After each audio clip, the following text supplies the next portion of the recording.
Hi hello ನಮಸ್ಕಾರ welcome back to my channel. So ಈಗ ನಾನು ಗ್ರೀನ್ ಮಸಾಲೆನ ರೆಡಿ ಮಾಡ್ಕೊಂಡಿದ್ದೀನಿ. ಈಗ ಗ್ರೈಂಡ್ ಮಾಡ್ಕೊಳ್ತಾ ಇದ್ದೀನಿ. ಬಟ್ ಈ ಗ್ರೀನ್ ಮಸಾಲೆನ ಹೇಗೆ ಮಾಡೋದು, ಇದಕ್ಕೆ ಏನೇನು ಸಾಮಗ್ರಿಗಳು ಬೇಕು ಅನ್ನೋದನ್ನು ನೆಕ್ಸ್ಟ್ ವೀಡಿಯೋದಲ್ಲಿ ನಾನು ತಿಳಿಸ್ಕೊಡ್ತೀನಿ ನಿಮಗೆ. ಈಗ ಆಲ್ರೆಡಿ ನಾನು ಗ್ರೈಂಡ್ ಮಾಡಿದ್ದೀನಿ, ಅದನ್ನು ನೈಸಾಗಿ ಗ್ರೈಂಡ್ ಮಾಡ್ಕೊಳ್ಬೇಕು.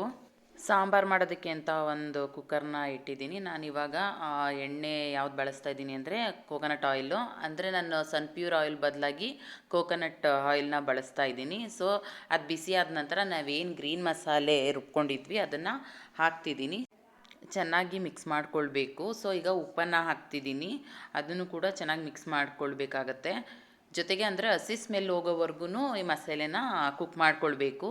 ಸೊ ಏನು ಜಾರಲ್ಲಿ ಮಸಾಲೆ ಉಳಿದಿತ್ತು ಅದಕ್ಕೊಂದು ಸ್ವಲ್ಪ ನೀರು ಹಾಕಿ ಮತ್ತೆ ಇದಕ್ಕೆ ಕುಕ್ಕರ್ಗೆ ಹಾಕ್ತಾಯಿದ್ದೀನಿ. ಮತ್ತು ಈ ಮಸಾಲೆಗೆ ಕಾಳು ಮತ್ತು ಆಲೂಗಡ್ಡೆ ಏನಿತ್ತು ಅದನ್ನು ಹಾಕ್ತಿದ್ದೀನಿ. ಮತ್ತು ಇದು ಹಸಿ ಸ್ಮೆಲ್ ಹೋಗೋವರೆಗೂ ಚೆನ್ನಾಗಿ ಕುಕ್ ಮಾಡ್ಕೊಳ್ಬೇಕಾಗತ್ತೆ. ಇದಕ್ಕೆ ನಾವು ಬೀನ್ಸು ಮತ್ತು ಬೇರೆ ಏನಾದರೂ ತರಕಾರಿಗಳನ್ನೂ ಕೂಡ ನೀವು ಸೇರಿಸಬಹುದು. ನಾನು ಬರೀ ಆಲೂಗಡ್ಡೆ ಮತ್ತು ಬದನೆಕಾಯಿ ಮಾತ್ರ ನಾನು ಈ ಸಾಂಬಾರಿಗೆ ಹಾಕ್ತಿರೋದು. ಸೊ ಇದ್ರ ಜೊತೆಗೆ ನೀವು ಬೀನ್ಸ್ನು ಕೂಡ ಹಾಕಬಹುದು. ಸೊ ಈಗ ಹಸಿ ಸ್ಮೆಲ್ ಹೋಗೋವರೆಗೂ ನಾವು ಕುಕ್ ಮಾಡ್ಕೊಳ್ಬೇಕು. ನಾನೇನು ಒಗ್ಗರಣೆಗೆ ಕೊಬ್ಬರಿ ಎಣ್ಣೆನ ಬಳಸಿದ್ದೀನಿ. ಆದಷ್ಟು ಅಡುಗೆಗೆ ಕೊಬ್ಬರಿ ಎಣ್ಣೆ ಬಳಸಿದ್ರೆ ತುಂಬಾ ಒಳ್ಳೆಯದು. ಈಗ ನಾನು ಇನ್ನೊಂದು ಮಸಾಲೆನ ರೆಡಿ ಮಾಡ್ಕೊಳ್ತಾ ಇದ್ದೀನಿ. ಇದಕ್ಕೆ ಸ್ವಲ್ಪ ಕಾಯಿ ತುರಿ ಜೊತೆಗೆ ಸ್ವಲ್ಪ ಹುರ್ಗಡ್ಲೆನ ಸೇರಿಸ್ಬೇಕಾಗತ್ತೆ. ಕಾಯಿ ತುರಿ ಅಂದರೆ ನೀವೆಷ್ಟು ಸಾಂಬಾರು ಮಾಡ್ಕೊಳ್ತೀರಾ ಅದ್ರ ಮೇಲೆ ಡಿಪೆಂಡ್ ಆಗುತ್ತೆ. ಒಂದೋಳು ತೊಗೊಬೇಕಾ ಅಥವಾ ಒಂದೂವರೆ ತೊಗೊಳ್ಬೇಕಾ ಕಾಯಿ, ಅಥವಾ 2 ಹೋಳು ಕಾಯಿನೂ ತುರಿದು ನಾವು ಹಾಕ್ಕೊಳ್ಬೇಕಾ. ಮನೆಯಲ್ಲಿ ಎಷ್ಟು ಜನರಿದ್ದಾರೋ ಅದ್ರ ಮೇಲೆ ಡಿಪೆಂಡ್ ಆಗುತ್ತೆ ನಾವೆಷ್ಟು ಸಾಂಬಾರು ಮಾಡಬೇಕು ಅನ್ನೋದು. ಅದರಿಂದ ನಾವು ಎಷ್ಟು ಕಾಯಿ ಅಥವಾ ಎಷ್ಟು ಹುರ್ಗಡ್ಲೆ ಬಳಸಬೇಕು ಅನ್ನೋದು ಅದು ಗೊತ್ತಾಗತ್ತೆ. ಅದಕ್ಕೋಸ್ಕರ ನಾನು ನನಗೆ ನಮ್ಮ ಮನೆಯಲ್ಲಿ 3 ಜನ ಇರೋದ್ರಿಂದ ಎಷ್ಟು ಬೇಕೋ ಅಷ್ಟು ಕಾಯಿ ಮತ್ತು ಹುರ್ಗಡ್ಲೆ ಹಾಕಿ ರುಬ್ಕೊಂಡಿದ್ದೀನಿ. ಮತ್ತು ರುಬ್ಬಾದ್ಮೇಲೆ ಒಂದು 2 ಸ್ಪೂನು ಅಥವಾ 3 ಸ್ಪೂನಷ್ಟು ಖಾರದ ಪುಡಿನ ಹಾಕ್ಕೊಂಡು ಮತ್ತೆ ರುಬ್ಕೊಳ್ತಿದ್ದೀನಿ. ಸೊ ಅಂದರೆ ಹುಳ್ಳಿಕಾಳು ಸಾಂಬಾರು ತುಂಬಾ ಟೇಸ್ಟಿಯಾಗಿರುತ್ತೆ, ತುಂಬ ಚೆನ್ನಾಗಿರುತ್ತೆ. ಇದನ್ನು ನಾವು ಮುದ್ದೆ, ಅನ್ನ, ಚಪಾತಿ ಇದಕ್ಕೆಲ್ಲ ಬಳಸ್ಬೋದು. ರೊಟ್ಟಿಗೂ ಚೆನ್ನಾಗಿರುತ್ತೆ.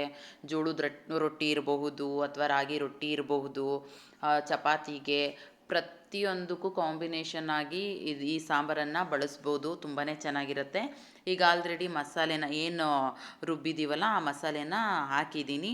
ಎಷ್ಟು ಬೇಕಷ್ಟು ನೋಡಿಕೊಂಡು ನೀರನ್ನು ಸೇರಿಸ್ಬೇಕಾಗತ್ತೆ. ಸೊ ತುಂಬಾ ಚೆನ್ನಾಗಿರುತ್ತೆ. ಹುಳಿಕಾಳು ಸಾಂಬಾರು ಆಲ್ಮೋಸ್ಟ್ ತುಂಬ ಚೆನ್ನಾಗಿರುತ್ತೆ. ನೀವು ಮಾಡ್ಕೊಂಡು ತಿಂದು ನೋಡಿ. ಅದರಲ್ಲೂ ಈಗ ಕಲಿತಾ ಇರೋರಿಗಂತೂ ನಾನು ಹೇಳ್ತಾ ಇರೋದು ಅವ್ರಿಗೆ ತುಂಬಾ ಈಸಿಯಾಗಿ ಅರ್ಥ ಆಗುತ್ತೆ, ತುಂಬ ಸುಲಭವಾಗಿ ಕಲ್ತ್ಕೊಳ್ತಾರೆ ಅಂತ ಅಂದ್ಕೊಂಡಿದ್ದೀನಿ. ಸೊ ನೋಡ್ತಿದ್ದೀರಲ್ಲ ಹೇಗೆ ಸಾಂಬಾರು ನಾನು ಮಾಡ್ತಿದ್ದೀನಿ ಅನ್ನೋದು. ಸೊ ಈಗ ಮತ್ತೆ ಉಪ್ಪನ್ನು ರುಚಿಗೆ ತಕ್ಕಷ್ಟು ನೀವು ನೋಡಿ ಹಾಕ್ಕೊಳ್ಬೇಕಾಗತ್ತೆ. ಯಾಕಂದರೆ ಮಸಾಲೆ ಹಾಕಿ ಕಾಳನ್ನು ಹಾಕಿದ್ಮೇಲೆ ಸ್ವಲ್ಪ ಉಪ್ಪನ್ನು ಹಾಕಿ ಅದನ್ನು ಕುಕ್ ಮಾಡಿರೋದ್ರಿಂದ, ಅಥವಾ ಮತ್ತೆ ನಾವು ಮಸಾಲೆ ಹಾಕಿ ನೀರನ್ನು ಹಾಕಿರೋದ್ರಿಂದ ಸೊ ಅದು ಉಪ್ಪ ಸಪ್ಪೆನಾ ಅಂತ ನೋಡಿಕೊಂಡು ನೀವು ಮತ್ತೆ ಉಪ್ಪನ್ನು ಹಾಕಬೇಕಾಗತ್ತೆ.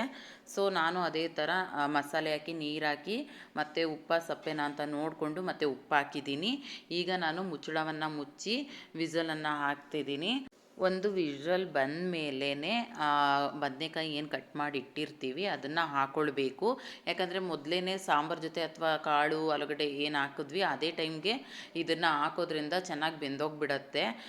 1 ಅಥವಾ 2 ಸರಿ ವಿಷಲ್ನ ಕೂಗಿಸ್ಕೊಂಡ್ಮೇಲೆ ಅದು ತಣ್ಣಗಾದ್ಮೇಲೆ ಕುಕ್ಕರ್ ಮುಚ್ಚಳವನ್ನು ತೆಗೆದು ಆನಂತರ ಅದು ಏನು ಸಾಂಬಾರು ತಿಕ್ಕಾಗಿದೆಯಾ ಅಥವಾ ಸ್ವಲ್ಪ ನೀರು ಬೇಕಾ ಅಂತ ನೋಡಿಕೊಂಡು ನೀರು ಹಾಕಿ, ಸಪ್ಪೆನ ಉಪ್ಪ ಅಂತ ನೋಡಿಕೊಂಡು ಸ್ವಲ್ಪ ಉಪ್ಪನ್ನು ಹಾಕ್ಬಿಟ್ಟು ಆನಂತರ ಏನು ನಾವು ಬದನೆಕಾಯಿನ ಕಟ್ ಮಾಡಿ ನೀರೊಳಗೆ ಹಾಕ್ಕೊಂಡು ಇಟ್ಟಿರ್ತೀವಿ ಅದನ್ನು ತೆಗೆದು ನೀವು ಸಾಂಬಾರ್ಗೆ ಹಾಕಬೇಕಾಗತ್ತೆ. ಇದೇನು ಬೇಗನೆ ಬೆಂದೋಗಿಬಿಡತ್ತೆ. ನಿಮ್ಗೆ ಗೊತ್ತಿರೋ ಪ್ರಕಾರ ಇದು ಬದನೆಕಾಯಿ ಬೇಗ ಬೆಂದೋಗಿಬಿಡತ್ತೆ. ಅದರಿಂದ ಸಾಂಬಾರೆಲ್ಲ ಆದಮೇಲೆ ಕೊನೆಯಲ್ಲಿ ಬದನೆಕಾಯಿನ ಸಾಂಬಾರ್ಗೆ ಹಾಕಿ ಕುಕ್ ಮಾಡ್ಕೊಳ್ಬೇಕಾಗತ್ತೆ. ನೋಡಿ ಈ ಥರ ಕಟ್ ಮಾಡಿಬಿಟ್ಟು ನೀರಿಗೆ ಹಾಕಬೇಕು, ಇಲ್ಲಾಂದರೆ ಕಪ್ಪಾಗೋ ಚಾನ್ಸಸ್ ಇರುತ್ತೆ. ನೋಡಿದ್ರಲ್ಲ ಈ ಥರ ಬದನೆಕಾಯಿನ ಕಟ್ ಮಾಡಿ ನೀರಿಗೆ ಹಾಕಿ ಇಟ್ಟಿರಬೇಕು. ಆಮೇಲೆ ಸಾಂಬಾರು ಆದಮೇಲೆ ಕೊನೆಯಲ್ಲಿ ಇದನ್ನು ಹಾಕಿ ಎಷ್ಟು ನಿಮಿಷ ತೊಗೊಳುತ್ತೆ ಬೇಯೋದಕ್ಕೆ ಅದನ್ನು ನೋಡಿಕೊಂಡು ಬದನೆಕಾಯಿನ ಬೇಯಿಸ್ಕೊಳ್ಬೇಕಾಗತ್ತೆ. ಈಗ ವಿಷಲ್ ಕೂಗ್ತಿದೆ, ಒಂದು ಸಾರಿ ವಿಷಲ್ ಕೂಗಿದ್ರೆ ಸಾಕಾಗತ್ತೆ. ಯಾಕಂದರೆ ಬದನೆಕಾಯಿನ ಸಾಂಬಾರ್ಗೆ ಹಾಕಿ ನಾವು ಬೇಯಿಸೋದ್ರಿಂದ ಸೊ ಅದ್ರ ಜೊತೆನೇ ಕಾಳು ಕೂಡ ಬೆಂದೋಗುತ್ತೆ. ಸೊ ಅದರಿಂದ ಒಂದು ವಿಷಲ್ ಕೂಗಿಸ್ಕೊಂಡ್ರೆ ಸಾಕಾಗತ್ತೆ. ನಾನು ಈಗಾಗಲೇ ಹುಳಿಕಾಳು ಬಗ್ಗೆ ಹೇಳಿದ್ದೀನಿ. ಇದು ಬಂದು ಚಳಿಗಾಲ ಮಳೆಗಾಲ ಅಂತ ಅಂದಾಗ ಏಜ್ಡ್ ಪೀಪಲ್ ಅಂದರೆ ವಯಸ್ಸಾದವರು ಹೆಚ್ಚು ಬಳಸಬೇಕಾಗತ್ತೆ. ಅದರಲ್ಲೂ ಉಪ್ಸಾರು ಅನ್ನ ಮುದ್ದೆ ಅಂತ ಮಾಡ್ಕೊಂಡು ತಿನ್ನಬೇಕು. ಈ ಹುಳ್ಳಿಕಾಳನ್ನು ಉಸ್ಲಿ ಮಾಡಿಕೊಂಡು ಕೂಡ ತಿನ್ಬೋದು ಅಂತ ಹೇಳಿದ್ದೀನಿ. ಜೊತೆಗೆ ಹುಳ್ಳಿಕಾಳು ಬಂದು ಯಾರಾದರೂ ತಿನ್ಬೋದು. ಹುಳ್ಳಿಕಾಳು ಉಪ್ಸಾರು, ಹುಳ್ಳಿಕಾಳು ಹುಳಿ ಸಾರು ಅಥವಾ ಉಸ್ಲಿ ಈ ಥರ ಹುಳಿಕಾಳನ್ನ ಬಳಸ್ಕೊಂಡು ನಾವು ಅಡುಗೆ ಮಾಡ್ಕೊಂಡು ತಿನ್ನಬಹುದು. ಹುಳ್ಳಿಕಾಳಿಂದ ವಡೆ ಮಾಡಬಹುದು, ಹುಳ್ಳಿಕಾಳಿಂದ ಸಂಡಿಗೆ ಮಾಡಬಹುದು. ಈ ಥರ ಹೆಚ್ಚು ವೆರೈಟೀಸ್ ತಿಂಡಿಗಳನ್ನ ನಾವು ಮಾಡ್ಕೊಳ್ಬಹುದು. ಈ ಬದನೆಕಾಯಿನ ನಾವು ಒಗ್ಗರಣೆಗೆ ಹಾಕಿಬಿಟ್ರೆ ಚೆನ್ನಾಗಿ ಬೆಂದೋಗ್ಬಿಡುತ್ತೆ.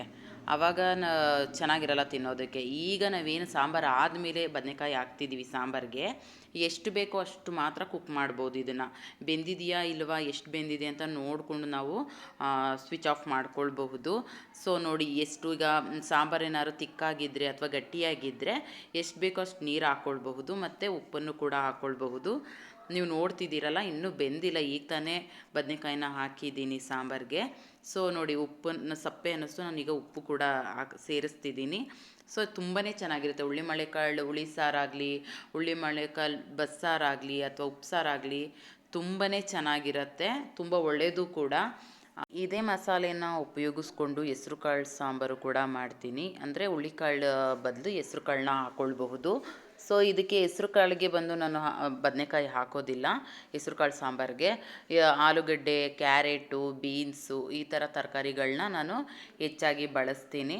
ಹೆಸ್ರು ಕಾಳು ಸಾಂಬಾರು ಕೂಡ ತುಂಬಾ ಚೆನ್ನಾಗಿರುತ್ತೆ. ನಾನು ಜೊತೆಗೆ ಮುದ್ದೆನೂ ಕೂಡ ಮಾಡ್ತಿದ್ದೀನಿ. ಆಲ್ರೆಡಿ ಅನ್ನ ಆಗಿತ್ತು. ಸೊ ನಮ್ಮ ಚೆರಿ ನೋಡಿ ಸೈಲೆಂಟಾಗಿ ಮಲಗಿದ್ದಾಳೆ. ಮುದ್ದೆನೂ ರೆಡಿಯಾಗಿದೆ, ಸಾಂಬಾರು ಕೂಡ ರೆಡಿಯಾಗಿದೆ. ಆದಷ್ಟು ಮುದ್ದೆ ಅನ್ನ ಇದೆಲ್ಲವನ್ನು ಮಧ್ಯಾಹ್ನ ಟೈಮೇ ಊಟ ಮಾಡಿ. ಆದಷ್ಟು ಮುದ್ದೆನ ಮಧ್ಯಾಹ್ನ ಟೈಮೇ ಊಟ ಮಾಡಿ.